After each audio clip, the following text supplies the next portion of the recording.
కొలసీ పత్రిక 1వ అధ్యాయము 14వ వచనం, ఆ కుమారుని యందు మనకు విమోచనము అనగా పాపక్షమాపణ కలుగుచున్నది అన్నాడు. ఆ కుమారుని యందు అన్నాడు.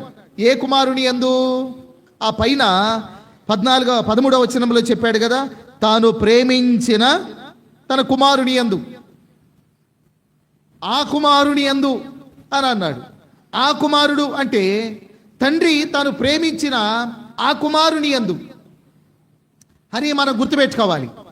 కాబట్టి ఏ కుమారుడు అంటే తండ్రి చేత ప్రేమింపబడిన కుమారుడు, ఆయనే ప్రభు అయిన యేసుక్రీస్తు.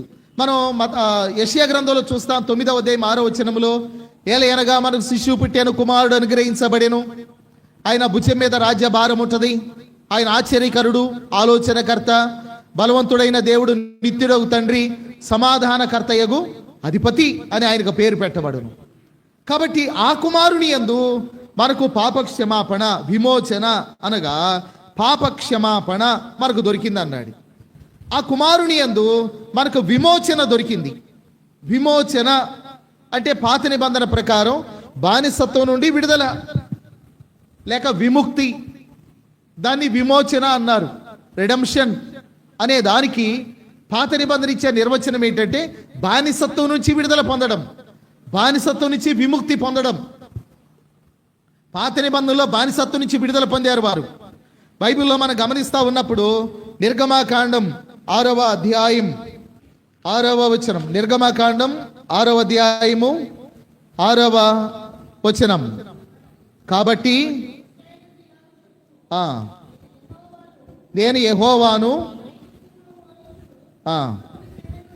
కాబట్టి నీవు ఇశ్రాయేలీలతో ఇలాగు చెప్పుము, నేనే యెహోవాను, నేను ఐగుప్తీయులు మోయించు బరువుల క్రింద నుండి మిమ్మను వెలుపలికి రప్పించి వారి దాసత్వములో నుండి మిమ్మను విడిపించి నా బాహువు చాపి గొప్ప తీర్పులు తీర్చి మిమ్మను విడిపించి మిమ్మను నాకు ప్రజలనుగా చేర్చుకొని మీకు దేవుడనై ఉందును. అప్పుడు ఐగుప్తీయుల బరువు క్రింద నుండి మిమ్మను వెలుపలికి రప్పించిన మీ దేవుడనైన యెహోవాను నేనే అని మీరు తెలుసుకొందురు. ఐగుప్తీయుల బరువుల నుండి విడుదల పొందడం, దాన్ని విమోచన అన్నారు. ఒకప్పుడు ఐగుప్తీయులు కాడి క్రింద ఉన్నారు, బరువుల క్రింద ఉన్నారు, దాని నుంచి విడుదల పొందారు, దాన్ని విమోచన అన్నారు. రెండవది 50వ సంవత్సరమున దాన్ని సునాద సంవత్సరం అన్నారు. బానిస విడుదల పొందడం లేక అప్పులు క్షమించబడ్డం 50వ సంవత్సరమున. అది మనం లేవియాకాండంలో చూస్తాం 25వ అధ్యాయంలో. లేవియాకాండం 25వ అధ్యాయము, లేవియాకాండం 25వ అధ్యాయం 10వ వచనం, మీరు ఆ సంవత్సరమును అనగా 50వ సంవత్సరమును పరిశుద్ధపరిచి మీ దేశవాసులకందరికీ విడుదల కలిగినదని, దాన్నే రిడెంప్షన్ అన్నారు, విమోచన అన్నారు. మీ దేశ నివాసులకందరికీ విడుదల కలిగినదని చాటింపాలి 50వ సంవత్సరం. అది మీకు సునాదముగా ఉండును. అప్పుడు మీలో ప్రతివాడు తన స్వాస్థ్యమును తిరిగి పొందవలెను, ప్రతివాడు తన కుటుంబములకు తిరిగి రావలెను అని అన్నాడు. ఏంటి ఇక్కడ 50వ సంవత్సరం ఏం జరుగుతుంది? ఒక మనుషుడు ఎవరికైనా దాసుడుగా అమ్మబడితే 50వ సంవత్సరమున విడుదల పొందాలి. ఊరికినే విడుదల వారికి.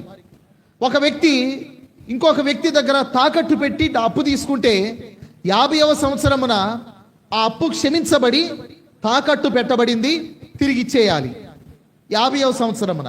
అందుకనే దాన్ని ఏమన్నారంటే సునాద సంవత్సరం అన్నారు. జూబ్లీ అని పిలిచారు, జూబ్లీ ఇయర్ అని పిలిచారు, సునాద సంవత్సరం. కనుక 50వ సంవత్సరమున వారు విడుదల పొందుతారు. అలాగా మనం కూడా విడుదల పొందాం. యేసు ప్రభుల మనకి సునాద సంవత్సరం వచ్చింది. యేసుక్రీస్తునందు మనకి ఆ సునాద గీతము మన కొరకై వినిపించబడింది, మనం విడుదల పొందాం.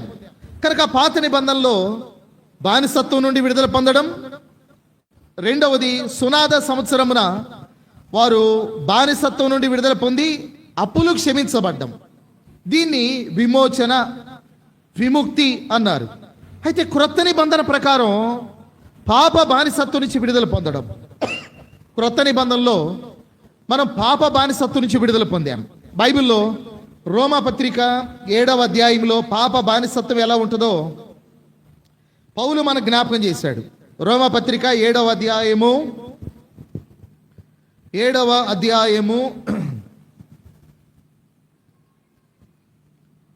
14 నుండి నేను చదువుతాను, గమనించండి. ధర్మశాస్త్రం ఆత్మ సంబంధమైనదని ఎరుగుదము, అయితే నేను పాపమునకు అమ్మబడి అనే మాట గమనించండి. పాపమునకు అమ్మబడి శరీర సంబంధినై ఉన్నాను. ఏలయనగా నేను చేయునది నేను ఎరుగను, నేను ఇచ్చయించున్నది చేయక ద్వేషించున్నదే చేయుచున్నాను.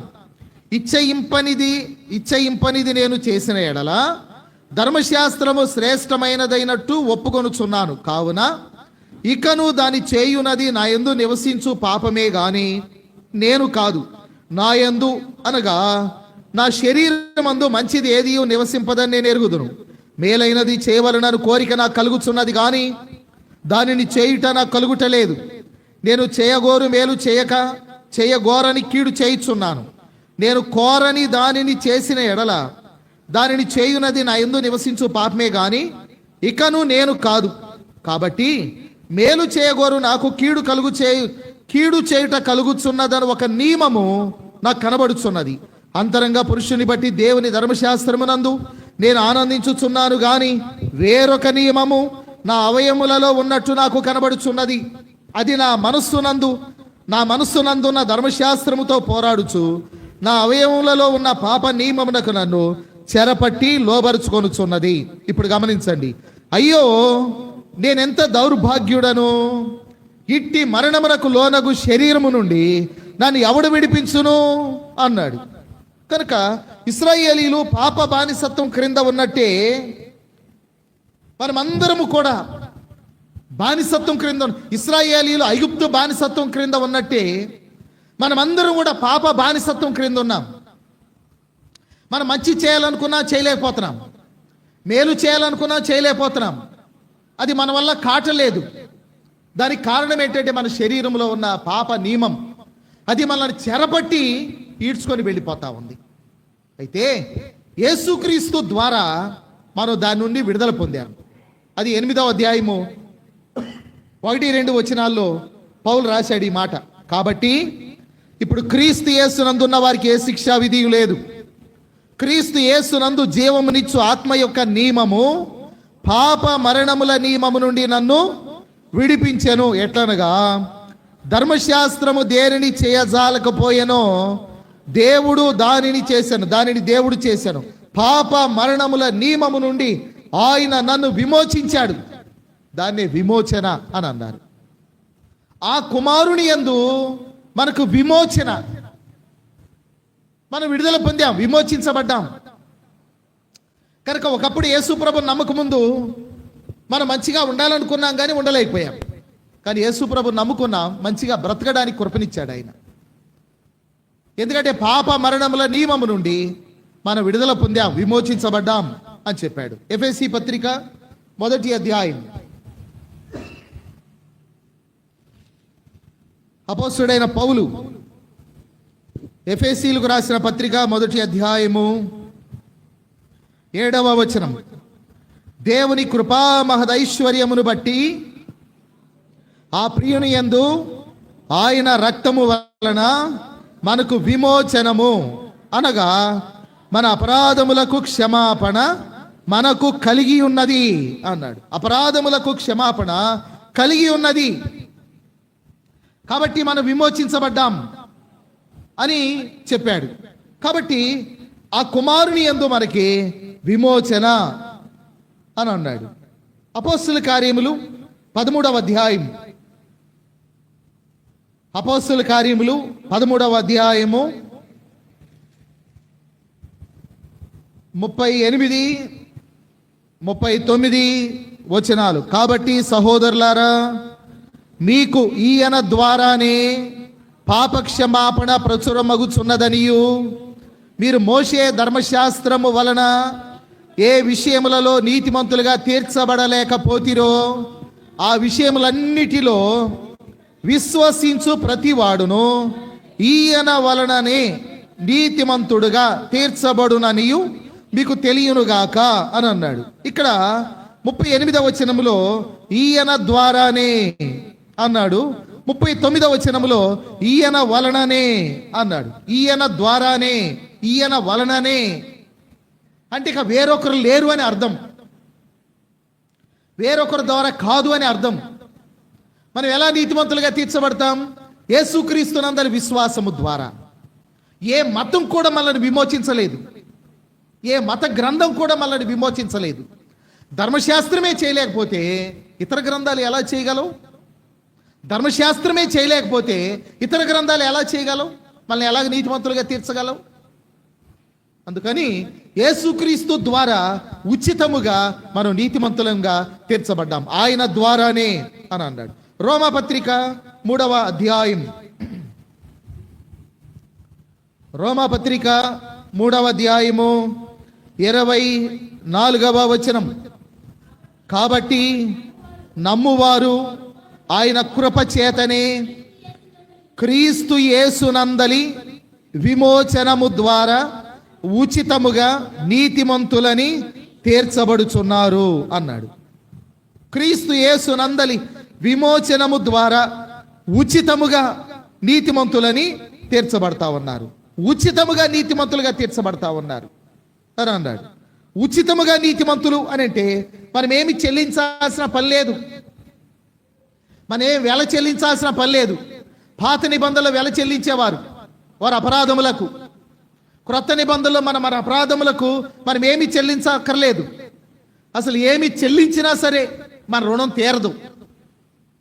కానీ ఉచితముగా యేసుక్రీస్తు రక్తము ద్వారా విశ్వాసమును బట్టి మనం నీతిమంతులుగా తీర్చబడ్డాం కదా. ఒక ఆయన అన్నాడు, రక్షణ ఎంత దూరం ఉంటుంది మనకు రక్షణ కంటే? జానడు దూరం అన్నాడు. ఏంటి జానడు దూరం అంటే, రోమాపత్రికలు ఏమన్నాడంటే, నీ హృదయంలో విశ్వసించి నీ నోటితో ఒప్పుకుంటే, యేసు ప్రభు అని నీ హృదయంలో విశ్వసించి నీ నోటితో ఒప్పుకుంటే నువ్వు రక్షింపబడతావు అన్నాడు. అందుకని హృదయానికి నోటికి జానడు దూరం కదా అన్నాడు అనమాట. అంటే రక్షణ అనేది మనకి ఎంత దగ్గరగా వచ్చింది. ఒకప్పుడు మనకు దూరంగా ఉంది. మనం యజ్ఞాలు యాగాలు చేసినా, పుణ్యాలు స్నానాలు చేసినా, నదులు తిరిగినా దొరకదు రక్షణ. పాత నిబంధనలో వారు అన్నారు, మేము బహుకాలముగా పాపంలో పడి ఉన్నాం, మాకు రక్షణ కలుగునా, మాకు రక్షణ కలుగునా అన్నారు పాత నిబంధనలో. పాత నిబంధనలో రక్షణ దూరంగా ఉంది.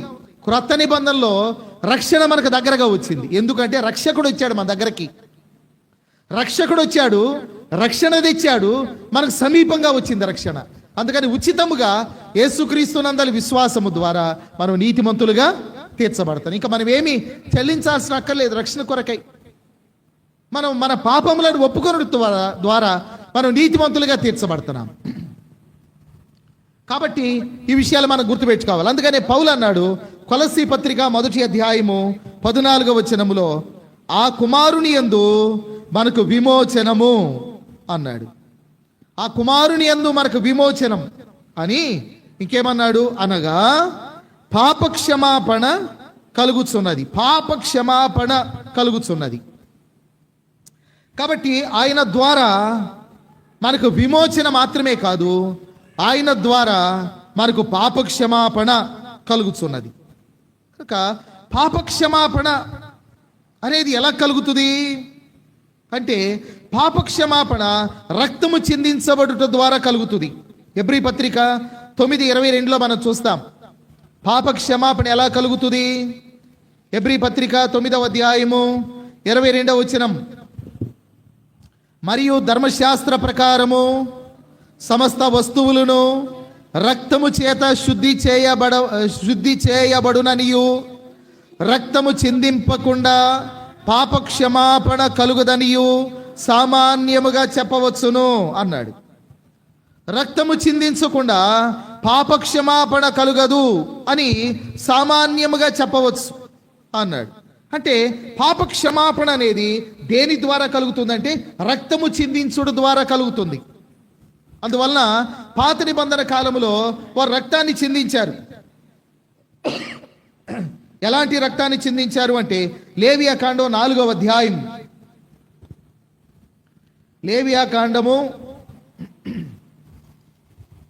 4వ అధ్యాయము 2వ వచనం. నీవు ఇశ్రాయేలీలతో ఇట్లనుము, యెహోవా ఆజ్ఞలన్నిటిలో దేని విషయమైనను ఎవరైనా పొరబాటున చేయరాని కార్యములు చేసి పాపి అయిన ఎడల ఎట్లనగా ప్రజలు అపరాధులగునట్లు అభిషిక్తుడైన యాజకుడు పాపము చేసిన ఎడల తాను చేసిన పాపమునకై నిర్దోషమైన కోడెదోడను యెహోవాకు పాప పరిహారార్థ బలిగా అర్పింపవలెను అన్నాడు. తర్వాత 20వ వచనం. అతడు పాప పరిహారార్థ బలియగు కోడెను చేసినట్లు దీనిని చేయవలెను, అట్లే దీని చేయవలెను. యాజకుడు వారి నిమిత్తం ప్రాయశ్చిత్తము చేయగా వారికి క్షమాపణ కలుగును అన్నాడు. పాత నిబంధనలో వారి పాపాన్ని బట్టి వారు బలర్పించేవారు. చిన్న పాపం అనుకోండి, వారు చిన్న బలిని, పెద్ద పాపం అనుకోండి పెద్ద బలిని, కోడెల్ని, గొర్రెల్ని, మేకల్ని, ఎడ్లను వారు బలి అర్పించేవారు. అలాగా పాప పరిహారమునకు వారు రక్తాన్ని వారు చిందించడం అనేది జరిగింది. కనుక వారు రక్తాన్ని చిందించారు, పాప పరిహారం కొరకై బలుడు అర్పించారు. పాత నిబంధనలు ఎలా బలి అర్పించారు. అయితే వారి పాపాలు తీసివేయబడ్డాయా అంటే తీసివేయబడలేదు. ఎందుకు తీసివేయబడలేదు? ఎందుకు తీసివేయబడలేదు అని అంటే ఇలా చెప్పాడు. ఏమన్నారు అని అంటే, ఇప్పుడు వారు ఒక కోడెని తీసుకొచ్చారు అనుకోండి బలి అర్పించడానికి, వారి పాపం కొరకై తీసుకొచ్చి యాజకుడితో చెప్పారు, అయ్యా నేను ఫలానా పాపం చేశాను అని అంటే యాజకుడు చెప్తాడు, నీ పాపానికి కోడెని అర్పించును అన్నారు. ఆ కోడెని తీసుకొచ్చాడు, నిర్దోషమైన దాన్ని తీసుకొచ్చిన తర్వాత దాన్ని అర్పించాడు. అర్పించిన తర్వాత ఆ కోడెలో కొంత మాంసమును తీసి యాజకునికి ఇవ్వాలి. ఆ యాజకుడు భుజించాలి. యాజకుడు, ఆయన కుటుంబము, అక్కడున్న మిగతా యాజకులు ఈ పాప పరిహారార్థమైన బలి పశువు యొక్క మాంసాన్ని భుజించాలి. అలాగా వారు కోడెలు కానీ, గొర్రెలు కానీ, మేకలు కానీ, ఎడ్లను కానీ తెచ్చినప్పుడు అందులో కొంత మాంసమును ఈ యాజకులకు, లేవీలకు, పరిచర్య చేసే వారికి ఇచ్చేవారు. కనుక వీళ్ళు సమృద్ధిగా భోజనం చేయాలనుకోండి, ఏం జరగాలి? బలులు అర్పించాలి. బలులు అర్పించాలంటే ఏం జరగాలి? వారు పాపం చేయాలి. వారు ఎంత పెద్ద పాపం చేస్తే అంత పెద్ద బలిని తెస్తారు. ఎంత పెద్ద బలిని తెస్తే అంత ఎక్కువ మాంసం వాళ్ళకి వస్తుంది. దాన్ని ఆసరా చేసుకొని యాజకులు, లేవీలు ఏం చేశారు అంటే ప్రజలను పాపము నుండి విడుదల పొందనీయకుండా, హెచ్చరించాల్సిన విషయాలు హెచ్చరించకుండా, సరి చేసుకునేవి సరి చేసుకోనీయకుండా పాపం చేసే విధంగా వాళ్ళని పురికొల్పారు. దాన్ని హోషియా గ్రంథంలో ఇలా చెప్పాడు. హోషియా గ్రంథం 4వ అధ్యాయము 8వ వచనం, 7, 8 వచనాలు. తమకు కలిమి కలిగిన కొలది వారు నా ఎడల అధిక పాపము చేసిరి గనుక వారి ఘనతను నీచ స్థితికి మార్చుదును. నా జనుల పాపములను ఆహారముగా చేసుకొందురు గనుక జనులు మరి అధికముగా పాపము చేయవలెనని వారు కోరుదురు అన్నాడు. నా జనుల పాపములను ఆహారముగా చేసుకున్నారు. వాళ్ళు ఎంత పాపం చేస్తే అంత ఆహారం వచ్చింది వాళ్ళకి. నా జనుల పాపములను ఆహారముగా చేసుకున్నారు వారు గనుక వారు పాపము చేయాలని జనులను ప్రోత్సహించారు, కోరారంట. అధికంగా పాపం చేయాలని కోరారు. అందుకని అన్నాడు 9వ వచనంలో, కాబట్టి జనులకు ఎలాగో యాజకులకును అలాగనే సంభవించును అన్నాడు. కాబట్టి ఇలాగా ప్రజలు ఏం చేశారంటే, ఎంత తప్పు చేసినా డబ్బులు ఉన్నాయి, ఒక బలి అర్పిద్దాం, క్షమాపణ దొరికింది అనుకున్నారు. యాజకులు ఏమనుకున్నారు? వాళ్ళు తప్పు చేయబట్టే కదా బలిని తేగలిగింది, బలి తేబట్టే కదా ఈ దినాన బలి మాంసం మనకు దొరికింది, మనం సమృద్ధిగా తినగలిగాము అనుకొని వాళ్ళు ఇష్టం వచ్చినట్టుగా చేసే విధంగా ప్రజలను అధికంగా పాపం చేసే విధంగా ప్రోత్సహించారు. దానివలన బలులు అర్పించారు కానీ వారి పాపములు పోలేదు. అందుకని హెబ్రీ పత్రిక 10వ అధ్యాయము 4వ వచనం, హెబ్రీలకు రాసిన పత్రిక 10వ అధ్యాయము 4వ వచనములో హెబ్రీ గ్రంథకర్త ఇలా అన్నాడు, 3-4 వచనాలు. అయితే ఆ బలుడు అర్పించుట చేత ఏటేటా పాపములు జ్ఞాపకములకు వచ్చుచున్నవి.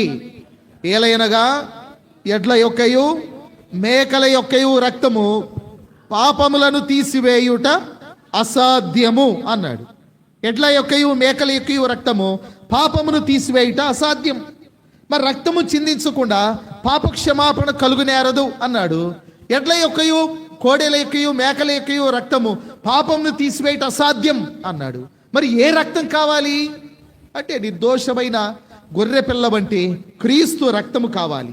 దాని ద్వారానే మన విడుదల పొందుతాం. పేతురు రాసిన మొదటి పత్రిక 1వ అధ్యాయం, పేతురు రాసిన మొదటి పత్రిక 1వ అధ్యాయము 18-19 వచనాలు. పితృ పారంపర్యమైన మీ వ్యర్థ ప్రవర్తనను విడిచిపెట్టినట్లుగా వెండి బంగారముల వంటి క్షయ వస్తువుల చేత మీరు విమోచింపబడలేదు గాని అమూల్యమైన రక్తము చేత, అనగా నిర్దోషమును నిష్కళంకమునగు గొర్రె పిల్ల వంటి క్రీస్తు రక్తము చేత విమోచింపబడితేరని మీరు ఎరుగుదరన్నారు. కనుక యేసు ప్రభు రక్తము చేత విమోచన, యేసు ప్రభు రక్తము చేత పాపక్షమాపణ, యేసు ప్రభు రక్తము ద్వారా మనం అందరం విమోచించబడ్డాం.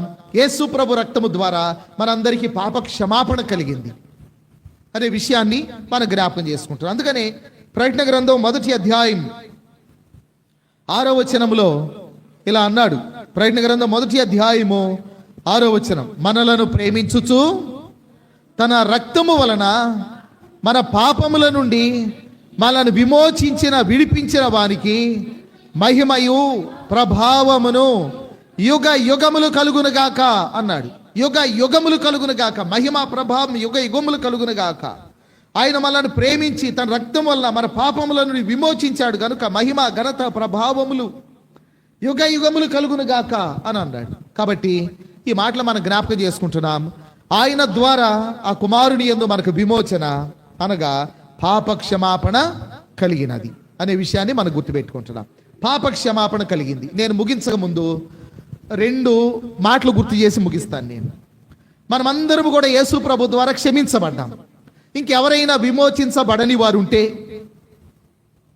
రక్షణ మీకు దూరంగా లేదు. మీరు మీ పాపములు ఒప్పుకొని యేసు ప్రభు అని నీ హృదయంలో విశ్వసించి ఆయన నీ కోసం మరణించాడు అని నువ్వు నమ్మి నీ పాపములు ప్రభు దగ్గర ఒప్పుకుంటే క్షమిస్తాడు ఆయన. మనుషుల దగ్గర ఒప్పుకోలేకపోవచ్చు, అది అవసరం కాకపోవచ్చు, కానీ ప్రభు దగ్గర నువ్వు ఒప్పుకోవచ్చు. నీ మనసులో నువ్వు ప్రార్థన చేయొచ్చు, ప్రభు నేను క్షమిస్తాడు, నీతిమంతుడుగా నీతిమంతురాలుగా తీరుస్తాడు. ఒకవేళ ఈ సమయం దాటిపోయింది అనుకోండి, తర్వాత మనకి ప్రభు రాకడ వచ్చినప్పుడు లేక మనం ఈ లోకాన్ని విడిచిపెట్టినప్పుడు క్షమాపణ అనేది ఉండదు. ఇంకా ఆ రెండిట్లో ఏది జరిగినా క్షమాపణ ఉండదు. అందుకని బైబిల్ చెప్తుంది, నేడు అనబడు సమయం ఉండగానే మన పాపాలు ఒప్పుకోవాలి. ఇదే మిక్కిల అనుకూల సమయం, ఇదే రక్షణ దినం అన్నాడు. కనుక ఎవరైనా ఇంకా నమ్మని వారు ఉంటే నమ్మడానికి ఇలాంటి మాటలు సహాయకరంగా మీకు ఉపయోగపడతాయి.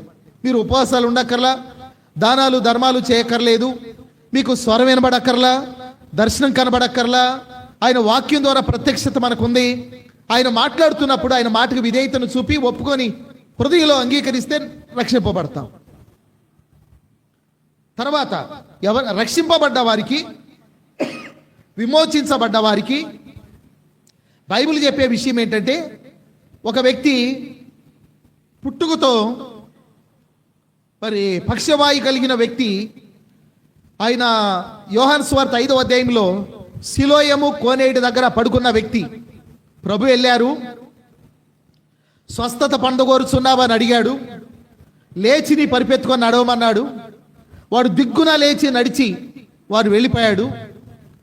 తర్వాత దేవాలయంలో వాడిని కనుగొని వానితో ప్రభు ఒక మాట అన్నాడు, ఇదిగో నీవు స్వస్థత పొందితివి, మరెక్కువైన కీడు నీకు తగలకుండానట్లుగా ఇక పాపము చేయొద్దు అన్నాడు. మరెక్కువైన కీడు నీకు తగలకుండా నువ్వు పాపం చేయొద్దు. రక్షింపబడ్డ మనం, విమోచించబడిన మనకి హెచ్చరిక ఏంటంటే, ఇక నువ్వు పాపం చేయొద్దు. ఇంకొక ఉదాహరణ చెప్తాను నేను. పాపంలో పట్టబడిన స్త్రీ ప్రభు దగ్గరకు తీసుకొని రాబడింది,